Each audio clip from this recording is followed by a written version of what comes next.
Corre um boato aqui de onde eu moro, que as mágoas que eu choro são mal ponteadas. Que no capim mascado do meu boi a baba sempre foi santo purificado.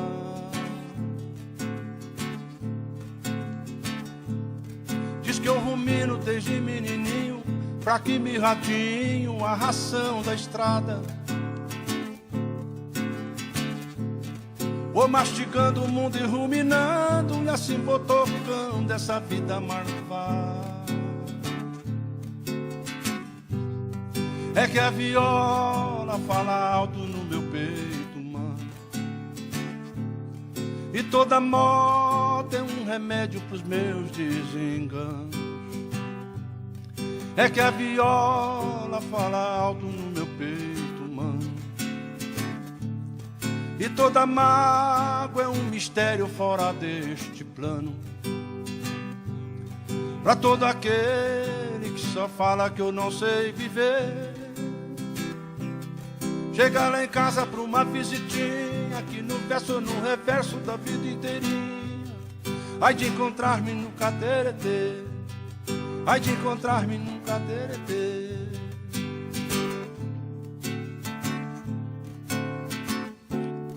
Tem um ditado tido como certo, que cavalo esperto não espanta a boiada. E quem refuga o mundo resmungando passará berrando essa vida marvada. Um padre meu que envelheceu cantando diz que ruminando dá pra ser feliz. Por isso eu vagueio ponteando e assim procurando a minha flor de lis. É que a viola fala alto no meu peito, mano, e toda moda é um remédio pros meus desenganos. É que a viola fala alto no meu peito, mano, e toda mágoa é um mistério fora deste plano. Pra todo aquele que só fala que eu não sei viver, chegar lá em casa pra uma visitinha, aqui no verso ou no reverso da vida inteirinha.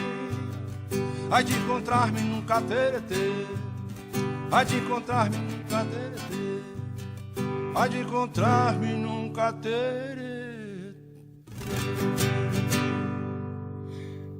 Eu sou Rolando Boldrin, você já me conhece, né? Eu nasci na Rua da Estação. Eu não chamava Rua da Estação, mas na minha terra... Onde nasceu o moleque aí? Na Rua da Estação. Eu sou da Rua da Estação, São Joaquim da Barra, 1936. Como é que era São Joaquim? São Joaquim era a vida do interior, que até hoje não dá para a gente esquecer, né? Eu estou na metrópole, São Paulo, há quase meio século, né? E eu não consigo esquecer da minha terra. Então, ela está gravada na minha retina, né?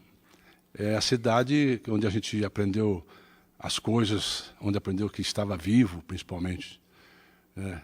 Nadava no Ribeirão pelado, roubava fruta, apanhava do pai muito, né? Só Amadeu, velho bravo.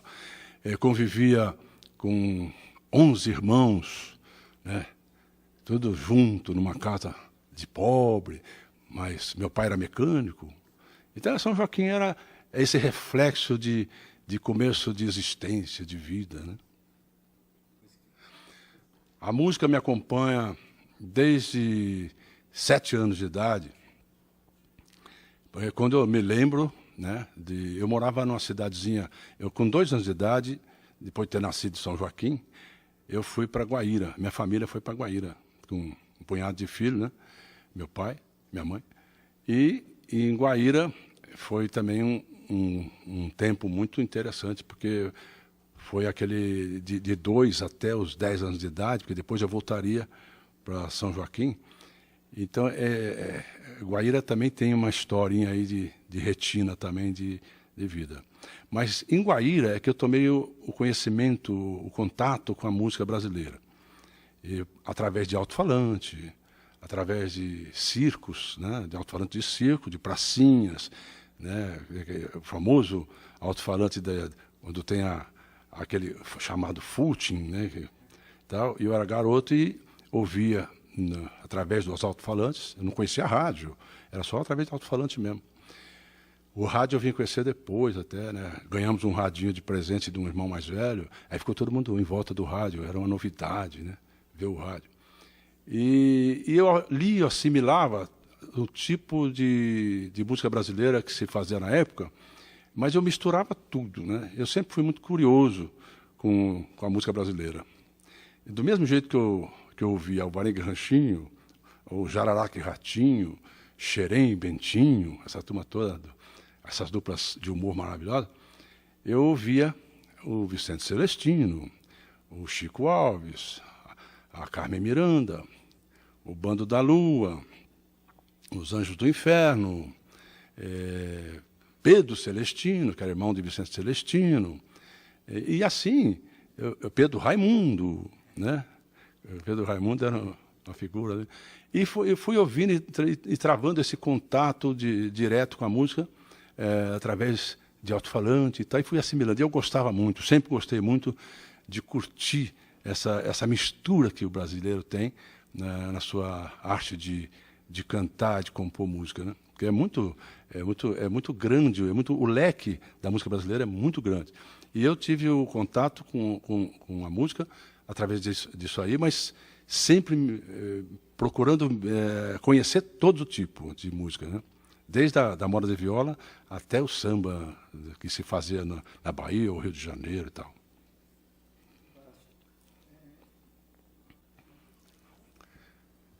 Essa é a primeira música que eu conheci de uma das primeiras duplas de humor, né? Foi a famosa dupla Jararaca e Ratinho, né? Tinha até uma coisa curiosa do Jararaca e Ratinho, que há pouco tempo eu consegui descobrir a gravação, e eu procurava, era Serenata Malograda. Eles eram tão geniais que eles fizeram uma música onde se fazia uma serenata, o Ratinho tocava saxofone, e o outro violão e cantava, né? O Jararaca. E eles vão fazer uma serenata, né? Vão cantar uma serenata, vão tocar, e começa-se a música, e eles começam a rir. Um deles começa a rir. E aquilo vai contagiando o outro, e vai rindo, e recomeça a música, e começa a rir. E eles conseguem fazer uma gravação chamada Serenata Malograda, só de risada, né? E termina a música, todo mundo rindo. Isso se tocava muito em alto-falante, quando às vezes a namorada brigava com o namorado, então dedicavam uma música no alto-falante, né? Fulana oferece a Cicrano, com prova de muito amor, Serenata Malograda, que era para mostrar que não estava sofrendo pelo desgaste da coisa. Então, Jararaca e Ratinho tinha um espingarda pá, né? Espingarda pá, pá, pá, pá, faca de ponta, pá, tá, tá, tá. Espingarda pá, pá, pá, pá, faca de ponta, tá, tá, tá, tá. Espingarda pá, pá, pá, pá, faca de ponta, tá, tá, tá, tá. Jacarecica, Ponta Verde, Morro Grosso, Levada, Cambone, Poço, Bebedouro, Jaraguá, oi. No mato seco, do outro lado da lagoa, se atravessa na canoa, camarão é no pilar, oi. Minha espingarda tem a boca envenenada de matar onça pintada, caititu, tamanduá, oi. Eu dei um tiro na cabeça da guariba, a cabala passou pro riba, matou 2 maracajá e espingarda. Pá, pá, pá, pá, faca de ponta, tá, tá, tá, tá. Essa música foi sucesso, estourou em 28. Que ano? 28. Eu não tinha nascido ainda, sucesso que eles faziam em 28, né? Era maravilhoso. Tem um verso, e tem outro, eu gravei uma música do Jararaca e Ratinho, eu gravei Sapo no Saco. Era o sapo dentro do saco, o saco dentro do sapo, fazendo papo e o papo fazendo vento. Era o sapo dentro do saco, o sapo dentro do sapo, fazendo papo e o papo fazendo vento. Ai, Maria, ai, Maria, ai, Maria, Maria é meu amor. Manezinho Araújo. Manezinho era um professor para mim, né? Porque o Manezinho, antes, teve até uma coisa engraçada, irônica, né?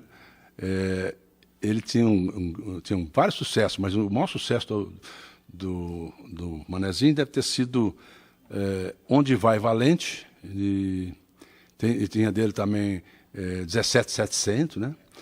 E Onde Vai Valente, onde vai Valente, o Palinha de frente, onde vai Valente. E pouco antes dele falecer, eu estava na casa dele, batendo papo, e eu não sei se eu estava com 40, 50 anos, sei lá, e eu falei, eu estou ficando velho, o Manezinho. Ele falou, que velho, rapaz? Que velho o quê? Você está moço, né? Você ainda vai cantar no meu velório Onde Vai Valente. Eu falei, com muito prazer. Você pode... E ele ria, né? Tá. E eu acabei acompanhando o enterro dele, coitado. Maravilhoso. Eu cantei, gravei coisas dele, né? Eu gravei o Manezinho era conhecido como o rei da embolada. Depois, no final da vida, era um grande pintor, né? Mas o Manezinho fez uma obra-prima chamada Novo Amanhecer, que eu gravei. Ele fez, me deu de presente e eu gravei. Eu jogo estrelas em cada noite escura e na garganta ponho sempre uma canção. Nas auroras do meu peito há só ternura, a cada riso de um amigo eu dou a mão. Entre as pedras do caminho eu planto flores e faço luz se faz escurecer. Sonho bonança, vive esperança, o sol se abrindo para um novo amanhecer. Bom, eu fiquei muito conhecido por causa dos causos que eu conto através dos meus programas e pelas declamações, que eu gosto muito de poemas, né? E na época que eu fiz o meu programa na Globo, eu instituí a abertura do meu programa, uma declamação, e sempre enfocando um poeta do norte ou do sul, né? O clássico, como Vinícius de Moraes, o Catulo da Paixão Cearense, o Inho Bento, que era um poeta paulista, Zé da Luz, que é do norte. Eu misturava tudo, né? Então, a declamação no meu trabalho, ela é fundamental. O causo e a declamação. Isso aí eu me inspirei num grande ator da Tupi, chamado Lulu Benincase. Lulu Benincase, ele criou um programa de rádio que foi um sucesso enorme durante 25 anos aproximadamente, lotado auditório lá do Sumaré, de rádio. E ele abria sempre declamando. E eu fiquei amigo dele, e quando ele ia para Americana, ele era de Americana. Quando ele ia para Americana, ele me chamava e dizia assim, Bordrim, ele tinha um sotaque bem carregado lá de Americana, Bordrim, vai escutando, ele tinha um cacuete de fazer assim no óculos, vai escutando, Bordrim, vai escutando, eu vou para Americana e você fica no meu lugar, você declama aí no meu lugar. Então eu instituí um nome, ele chamava Juca, o poeta do sertão. O Homero Silva que apresentava, né? Com vocês, pisa no terreiro de festa na roça, Juca, o poeta do sertão. E ele entrava e declamava um poema que o auditório inteiro chorava, né? Em casa, as pessoas ouvindo o rádio choravam, né? E eu achava muito bonito isso, eu sempre gostei de declamar, aqueles clássicos, então eu substituía o Lulu. E aí eu declamava, o meu nome caipira lá, para declamar, era Inhoquim, né? E eu declamava aqueles poemas que eu até compunha também, eu escrevia, né, poemas, hoje ainda escrevo e tal. Então, os grandes poemas que eu declamo, para dar esse sentido da poesia dita, né, falada, que ninguém faz, né? A poesia está esquecida, como se a poesia não tivesse a importância que tem, como tem a música e tal. O poema foi relegado, assim, uma coisa falada não é, né, versos falados não interessa. E a gente prova com isso que sempre vai ter gente que gosta de ouvir um bom poema e tal. Eu falo, poema fiz muita coisa. Tem um clássico que é o Pitoco, né? O Pitoco era um cachorrinho que eu ganhei do meu padrinho numa noite de Natal. Era esperto, bem ativo e tinha meus olhos bem vivos, sartando de lá para cá. De manhã cedo, quando me levantava, Pitoco é que me acordava com os latidos sem parar. Me fazia tanta festa, lambia até minha testa, chegava até me beijar. E domingo, bem cedinho, eu pegava o meu bodoquinho, os pelotes não embornar, Pitoco corria na frente, dando sarto de contente, rolando nos capinzá. Era domingo de mês, dia de Santa Inês, tinha festa no arraiá. Minha mãe com as criançadas, tudo de roupa trocada, na capela foi rezar. E eu, fugindo por uma estrada, com Pitoco fui caçar. Hoje dói a minha consciência da minha desobediência e não poder lhe salvar. Pitoco latia de tanta alegria, sem nada poder cismar. Eu tacava um pelote fazendo virar cambote, um pobre cará. De repente, fiquei com a arma fria. Gritei para a Virgem Maria que podia me salvar. Uma urutu das douradas, num gaio de pendurada, estava pronta para sartar. Pitoco ficou arrepiado, ficou com os olhos vidrados e deu um sarto mortal. Se combateu com a serpente, arrepicou toda de dente, mas não pôde se salvar. Pitoco morreu latindo. O seu zoinho tão lindo foi fechando devagar. Parecia até que ria da minha patifaria e não poder lhe salvar. E nesse mundo tão oco, onde os amigos são pouco, depois que morreu Pitoco, nunca mais achei outro igual. Se é só a música caipira... Não, eu sou um artista interessante. Eu acho que eu sou interessante. Sabe por quê? Porque eu tenho no meu arquivo natural, do meu computadorzinho que Deus me deu, eu tenho trabalhado tantos artistas da música popular brasileira durante a minha vida profissional, desde garoto também, né, sempre cantando músicas brasileiras, e o que mais marcou, né, na minha trajetória, que passou para o público, foi esse lado caipiresco, né, essa coisa minha do interior. Mas eu talvez tenha sido um dos artistas que mais gravou uma infinidade de compositores brasileiros, né. A música caipira foi a que mais marcou, porque eu tive o programa, e até hoje tenho, né, e o enfoque é o Brasil todo, é a música popular brasileira. Mas a minha figura, o meu jeito de contar causa, ficou muito marcante com essa coisa caipiresca. Então, esse artista que eu falo que eu sou interessante é que eu sempre misturei tanto as coisas que eu guardo comigo e procuro passar através do meu trabalho um pouquinho de cada coisa. São pinceladas de cada coisa. Na literatura, eu vou de Vinícius de Moraes ou Guimarães Rosa, eu vou até Zé da Luz, eu vou até o poeta mais ignorado desse país, eu vou lá no fundo e mostro. Na música, a mesma coisa.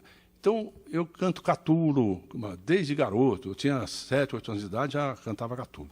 Catulo, por exemplo, ele foi um dos maiores poetas que nós tivemos, que trazia esse sentido do Brasil sertanejo, né? Porque a palavra sertaneja é de música do norte, é cultura do norte, do nordeste, né? Catulo lembrar, por exemplo, um clássico dele, que é o Talento e Formosura, né?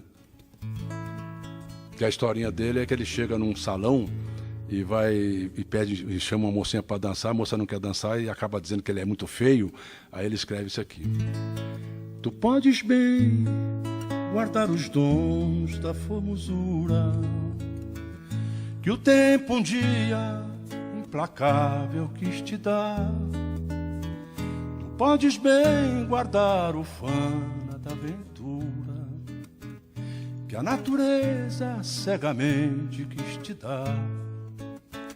Prossegue agora em flore a senda, sempre avante, de glória cheia e no teu sólio triunfante, que antes que a morte vibre em ti funéreo golpe seu, a natureza irá roubando o que te deu.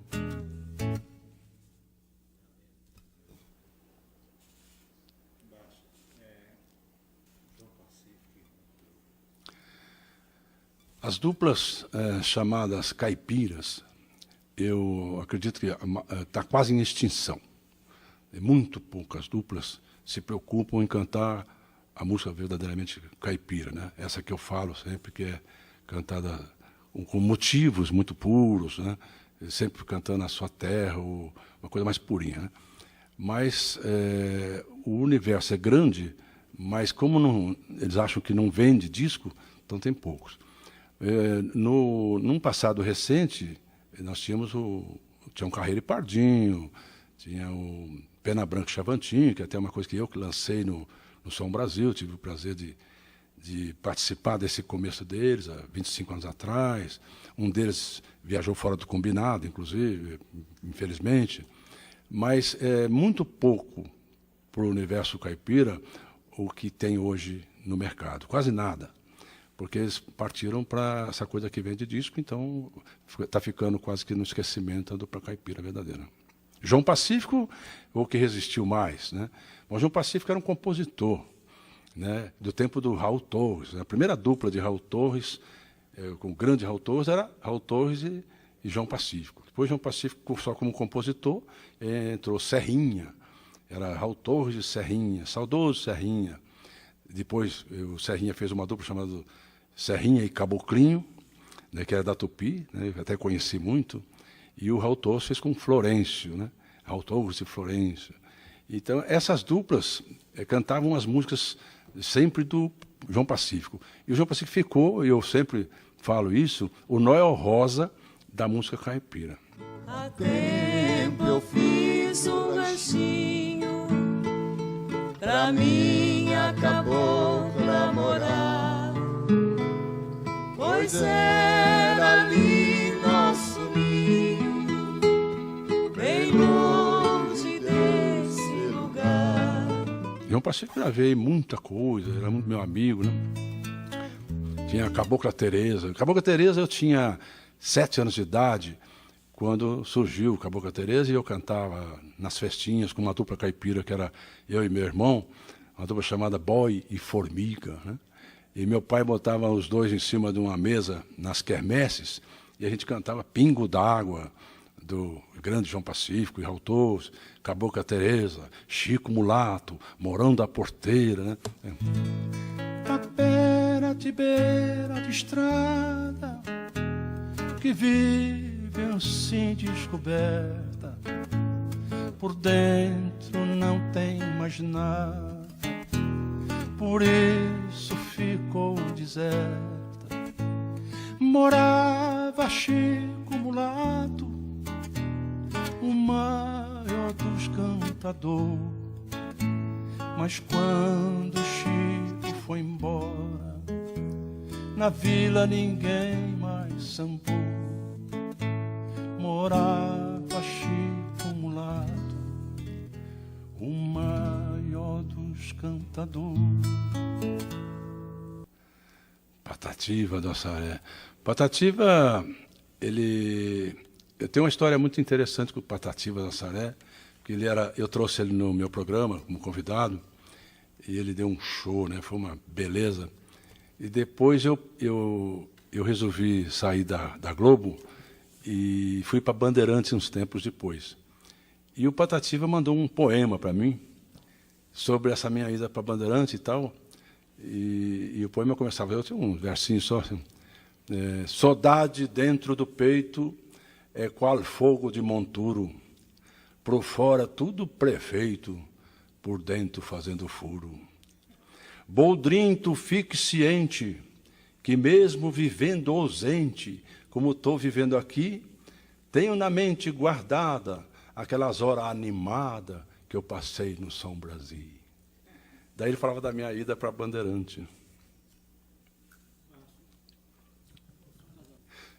Da barbearia. Bom, a Tupi, que era pioneira de televisão, ela está também na minha, como está a minha terra, em São Joaquim, Guaíra, minhas duas cidades, né? A Tupi está na minha retina, porque foi o começo, em 58, que com 22 anos de idade, tentando a carreira artística, profissional. Então, o primeiro contato que eu tive com artistas profissionais, né, os grandes astros da música, porque a Tupi tinha o Perciais, que falava que ali o Sumaré era Beverly Hills, né? O Lau, barbeiro, a barbearia, ela é um ponto de referência do ser humano brasileiro, né? Antigamente, eu tive os meus programas, eu botava um empório, a imagem do empório, o cenário, né, do empório. Mas o empório, a barbearia também é como um empório. A barbearia é onde tem as confidências. Você está fazendo a barba, você está falando. E a gente fez amizade com o Lau Barbeiro. O Lau Barbeiro, que eu até hoje ainda tenho a barbearia dele lá no SBT, né? Quando a gente se encontra, a gente começa a lembrar aquela Tupi daquele tempo e morre de rir, que aí vem coisas na memória, de fatos engraçadíssimos, né? Teve um fato, uma brincadeira que eu fiz uma vez com o Henrique Martins, né? O Henrique Martins é um grande amigo meu, e a gente se parecia muito naquela época. Ele tinha um cabelo parecido com o meu, né? Embora eu seja filho de italiano e ele de alemão, ele nasceu em Berlim, mas até o pai dele achava, o velho Kurtz, que a gente se parecia muito. E eu fiz uma brincadeira com ele, que o ponto foi na barbearia, depois o desfecho, que é até gostoso de contar aqui. Eu peguei um táxi de madrugada, indo para minha casa, e eu estava meio chutado de cachaça, e quando eu cheguei na frente do meu apartamento onde eu morava, eu percebi que eu tinha perdido a carteira. Aí eu perdi a carteira e falei, nossa, eu falei para o motorista, o senhor não acredita, perdi a carteira. Ele falou assim, perdeu a carteira. Eu disse, pois é. Mas olha, é o seguinte, meu nome é Henrique Martins. Amanhã você vai na Tupi, lá para 1h da tarde, na barbearia do Lau, eu estou lá e eu te pago. Não, sou Henrique. Ele falou, não, sou Henrique, tudo bem, não tem problema não, isso acontece, né? E eu fui dormir. No outro dia, eu fui na barbearia logo cedo e combinei com o Lau. Falei, Lau, contei o caso para o Lau, contei o caso para o Lima Duarte, contei o caso para a turma toda, para fazer uma brincadeira com o Henrique. E quando foi lá para 1h, o Henrique por ali também, a turma toda na barbearia, né? Aí, de repente, chegou o motorista, com um Chevrolet daquele tempo, né? Chegou e atravessou a rua e foi no porteiro, que era o Manuel Porteiro, o Manuel da portaria, né?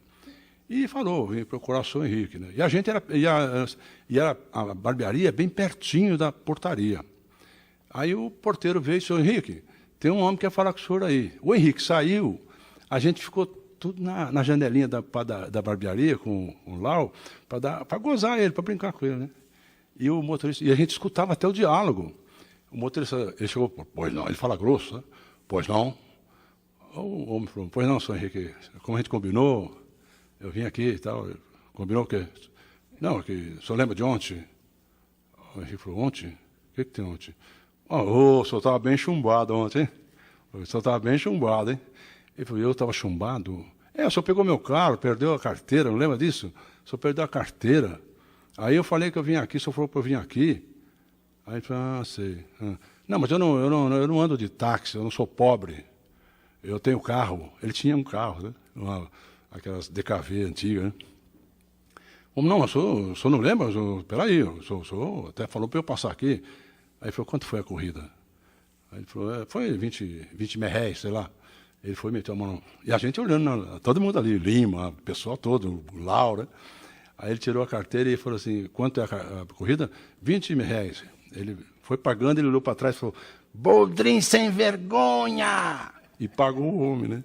Então tinha muito essa brincadeira da padaria, da barbearia, padaria, da Tupi e tudo, né? O tempo da Tupi. O Dona Irã, tive o prazer de conviver com ele até um tempo legal, porque ele era ator, né? E ele fez novelas comigo, né? Mulheres de Areia, acho que ele fez um papel. Na Viagem ele fez Inocentes, uma novela que eu estrelei com a Cleide Diáconis, ele participou. E nessa época que a gente participava, tinha Guarnieri, né? E eu brincava muito de fazer música com ele, tá? Cheguei a fazer algumas coisas com ele, gravei um samba, e tem outro inédito aí na Vitália até. A Dona é uma figura maravilhosa, engraçadíssima, né?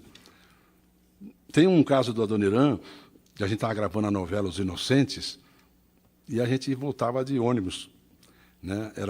A externa era lá em Roseira, não sei aonde, né? No estado do Rio, e voltava de ônibus. E o Adoniran sentou numa cadeira junto com um rapaz, numa poltrona, e eu sentei atrás. E o Adoniran pedia muito cigarro, né?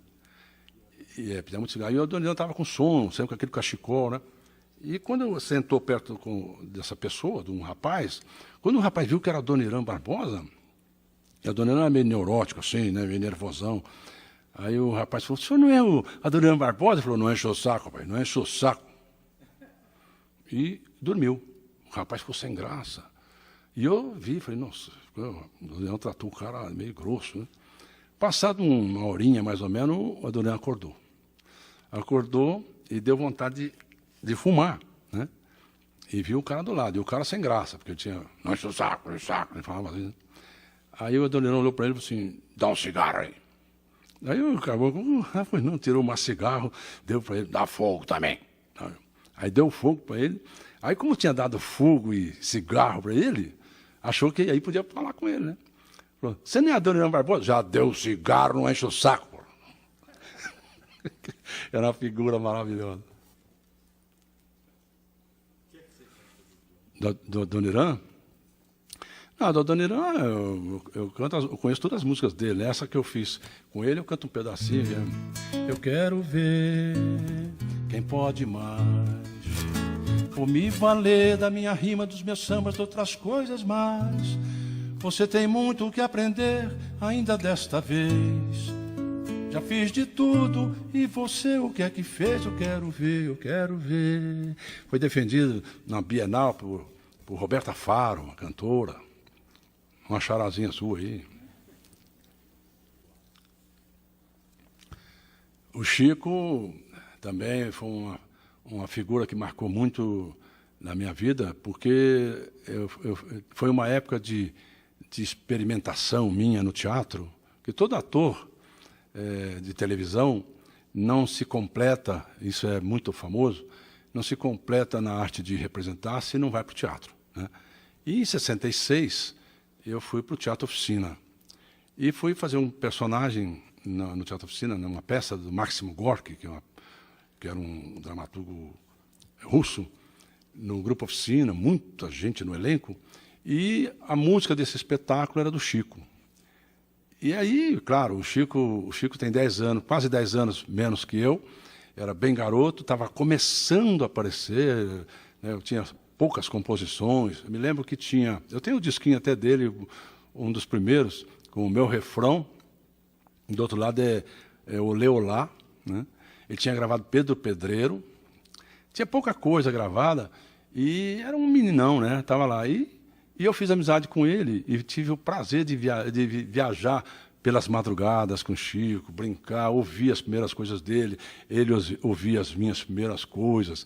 E eu fazia muito samba, gostava de fazer samba, mostrava para ele, gostava de mostrar. O primeiro ouvinte da banda fui eu, né? Porque eu tinha uma música no festival, naquele mesmo festival da Record que o Chico venceu, né, com a banda, e eu passei pela casa do Chico, né, para mostrar a minha e ouvir a dele. E a gente foi levar junto as nossas músicas que iam concorrer. A minha música era uma música que nunca gravei, nada, e a música do Chico era a banda.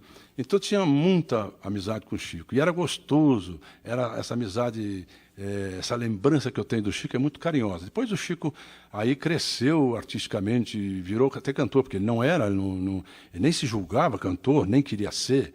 E nessa época, então, eu mostrava as minhas musiquinhas, como Onde Anda Yolanda, Aqui Morena, né, Chico Boateiro, tem uma música chamada Chico Boateiro, que o Chico escreveu na contracapa do meu primeiro disco, assim, é por isso que eu, Chico, mas jamais boateiro, abaixo assino. Né? Então a gente cantava, eu cantava a música do Chico, brincava.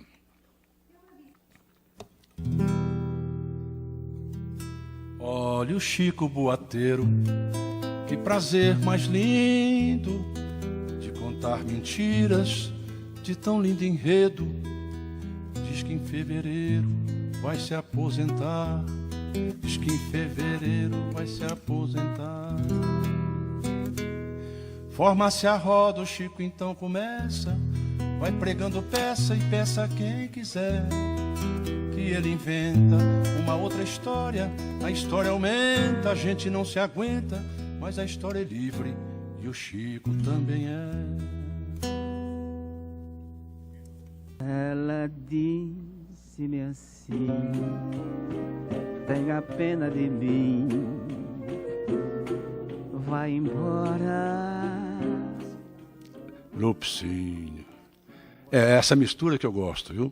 É pegar um Lupicínio, misturar com Eurivelto, né? O Lupicínio eu gravei Amargo, né? O Lupicínio é gaúcho, era gaúcho e o grande sucesso, os grandes sucessos dele era sempre a música Dor de Cotovelo e tal, mas até ele gravava pouca coisa com esse sentido gaúcho, mas tem uma que é amigo, bolei a perna, puxe banco, vá sentando, descansa a palha na orelha e o crioulo vá picando, enquanto a chaleira chia, o amargo for cevando, enquanto a chaleira chia, o amargo for cevando. Foi bom você ter chegado, eu tinha que lhe falar. Um gaúcho apaixonado precisa desabafar. Chinoca fugiu de casa, o meu amigo João bem diz que mulher tem asa na ponta do coração. Amigo, foi isso que eu entendi? Não, amigo, pra mim é diferente. Não é o ajuste de um dar serviço ao outro e berganharem e saírem por este mundo barganhando ajudas, ainda que sendo com fazer injustiça aos demais. Amigo pra mim é a pessoa com quem a gente gosta de prosear, assim, ó, do igual, o igual e desarmado.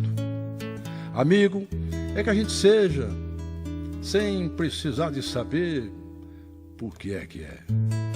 Isso é de Guimarães Rosa. Foi bom você ter chegado, eu tinha que lhe falar. Um gaúcho apaixonado precisa desabafar. Chinoca fugiu de casa com meu amigo João, bem diz que mulher tem asa na ponta do coração. Amigo, me passa o fósforo, que eu te passo o amargo. Artista vai pelos cafés mentindo sempre que o mundo inteiro o quer contratar. Plínio Marcos. Plínio Marcos era companheiro de... começando carreira, né? Na Tupi. Eu de figurante, eu fiz a primeira peça do Plínio na TV. Chamava Tamborim. A primeira peça que ele fez era um do Morro, né?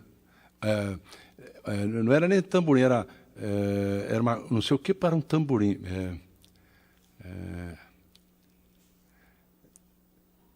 Era um não sei o que para um tamborim, como se fosse homenagem a um tamborim, né?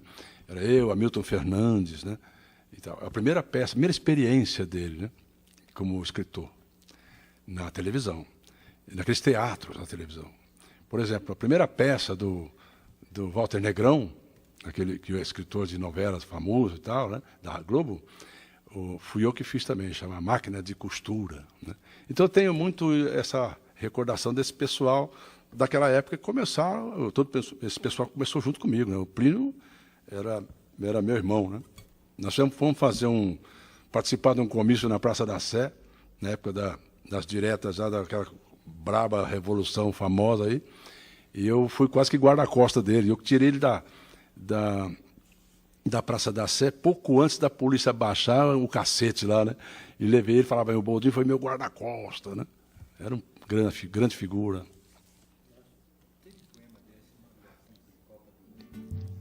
Copa do Mundo? Futebol? Eu lembro de futebol, lembro de uma música que eu cantei no meu programa há pouco tempo, que é Futebol da Bicharada. Futebol da Bicharada é o Raul Torres. O Raul Torres cantava sozinho, antes de formar dupla, ele cantava sozinho como Bico Doce, né? Era o nome artístico dele. E ele cantava muito embolada, e ele cantava esse negócio Futebol da Bicharada, né? Ela inteira agora não lembro, né? Eu cantei no programa, mas... Agora nós vai falar do centenário viado. Nervoso ele dizia, entre suspiros e ais: ai, meu Deus do céu, que jogo bruto! Ah, ninguém merece! Não jogo, assim não jogo mais! Esmola para São José, de José Laurentino. É um poema engraçado, viu? Tinha um velhinho que passava na porta da casa dele, sempre com um santo São José, e falava, esmola para São José! E a mulher sempre dava, a mulher dele corria e dava a esmola. E ele resolve acabar com essa palhaçada, porque ele achava que, bobagem essa de dar esmola para São José, né? E ele foi lá e deu um esculacho no caboclo, no sujeito que vendia, que estava lá para arrumar dinheiro. Que é isso, santo não precisa de dinheiro, não sei o que e tal. Vai embora. E o velhinho olha para ele e dá uma lição de moral nele. Agradece por tudo, isso aqui, e começa a desejar só felicidade para ele, que ele seja muito feliz. Daí ele fica arrependido e vai falar, mulher, vai lá dentro, pegou o último tostão que ele tinha e deu para o São José. Laureano foi um dos componentes de uma das duplas mais antigas, de uma das primeiras duplas caipiras, que fazia dupla com o pai do Caçulinha, que era o Mariano. A dupla chamava Mariano e Laureano. A primeira era Mariano e Caçula, daí vem o nome do Caçulinha. E o Laureano escreveu um poema que virou um clássico caipira, chamado Lenço Preto. Lenço Preto era apelido de um peão bem conhecido, um rapaz ainda moço, apelido que foi dado por trazer sempre amarrado um lenço preto no pescoço. Lenço Preto era querido, era um cabra distorcido, que vivia só se rindo. Tinha um macho bem arriado, e o arreio prateado vivia sempre reluzindo. Nas festanças, aquele moço com seu lenço no pescoço era o chá da morenada. E todas as moças que ele via, todas elas até brigas faziam para ser sua namorada. Lenço Preto não ligava e a vida ele levava sem saber o que era o amor. Mas um dia, sempre tem um dia, né? Mas um dia, de tardinha, encontrou uma moreninha e daí se apaixonou. E disse, como quem ama, menina, como se chama? Não quer ser minha mulher? Eu sou a Rosa, ela responde. Sou filha do Zé Marconde e sua serei se você quiser. Lenço Preto, então, uns dias encontrou com Marconde e falou o que desejava. Marconde ficou meio atrapalhado e, chamando o Lenço Preto de um lado, segredou o que se passava. Olha, nós criemos essa menininha bem desde pequenininha, sem ela saber de nada. Mas se é esse o seu intento, eu permito o casamento. Lenço preto, ou você me agrada. Quando foi 6 meses depois, já estavam os dois na capela se casando. Nisso, para a estranheza dos presentes, chega de repente um forasteiro, vai entrando, chama o padre do lado e segreda alguma coisa. O padre amarelou. Lenço preto quis saber o que aquilo vinha a ser, então o padre falou. Lenço preto, um momento. Está suspenso o casamento, você resolva a situação. Isso é duro, eu bem sei, mas é contra a nossa lei casar irmão com irmão. Depois tem o versinho final, que aí os dois se matam e tal. Muito bonito, é um clássico, né? Em todo espetáculo que eu faço pelo Brasil afora, sempre com essa minha paixão que eu tenho pelo meu país, essa vontade de ver meu país sempre dando certo desde 7 anos de idade, nunca a vontade foi tão grande como é atualmente, diante de tudo que está acontecendo nesse país. Eu costumo terminar uma demonstração de muito amor pelo meu país, cantando uma coisa que foi feita há tanto tempo atrás, por Aldo Cabral e Benedito Lacerda, grandes compositores, e eu pego um pedacinho também de Valdemar Henrique, paraense, Valdemar Henrique. E antes de cantar, eu falo um texto do Catulo, sempre Catulo. O poeta morre e vai para o céu. E na porta do céu é recebido por São Pedro, que é o chaveiro do Senhor. E ali trava-se um diálogo, São Pedro com aquele poeta, aquele boêmio, que São Pedro não sabia nem de onde era. É uma figura até meio estranha, como todos os poetas têm um pouco essa estranheza, né? De repente, São Pedro, sem saber de onde vinha aquela figura, São Pedro lhe pergunta assim: em que país do mundo tu nasceste, filho, com esse teu estro bravio e senhorio? O poeta diz: num paraíso esplêndido, senhor, o Brasil. E o Brasil, senhor, tem coisas que o céu não tem e nem nunca terá. São Pedro fala: aponte-me uma e bastará. Ele diz: minha terra tem palmeiras onde canta o sabiá. Aí São Pedro olha para ele e diz: filho, aqui no céu tem aves com cantos tão lindos, tão maviosos, que esse seu Brasil aí nunca ouviu e nem ouvirá. O poeta arremata assim: mas as aves que aqui gorjeiam, não gorjeiam como lá. Este Brasil tão grande e amado é o meu país idolatrado, terra de amor e promissão, toda verde, toda nossa, de carinho e coração. Na noite quente enluarada, um sertanejo tá sozinho e vai cantar pra namorada no lamento de seu pinho. O sol que nasce atrás da serra, a tarde em festa rumoreja,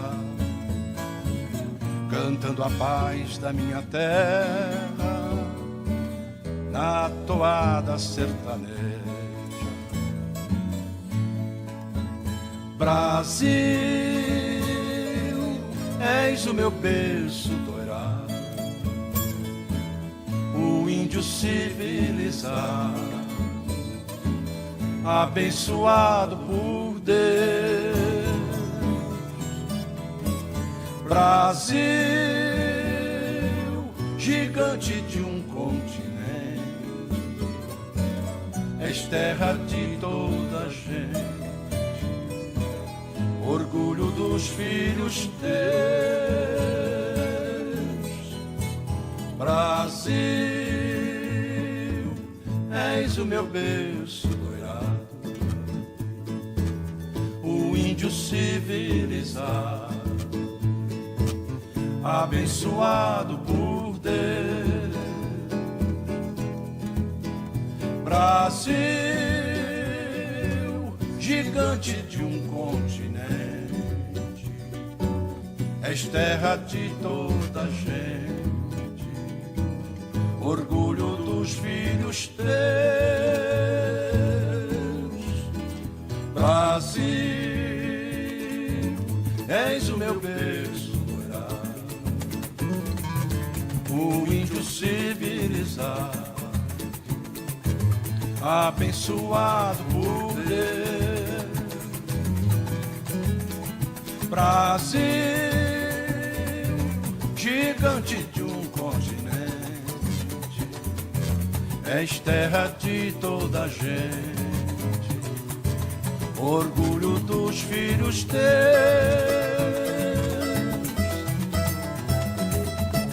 Minha terra é uma grande pessoa. Meu país é a criança pura, boa, inocente. É também o sofrido adolescente, ou então o jovem combativo e sonhador. E agora, em tempo novo, redivivo, eis que meu país se prepara em tom definitivo para ser tratado de Senhor, Senhor Brasil.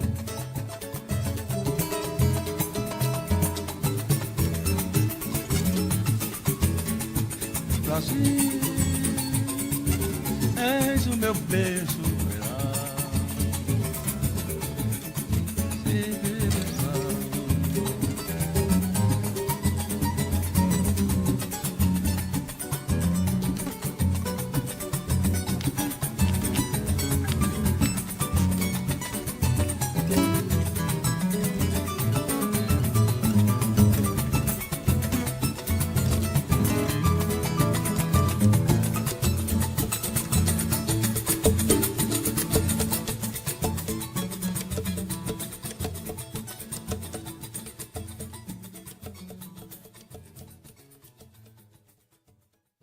Thank you.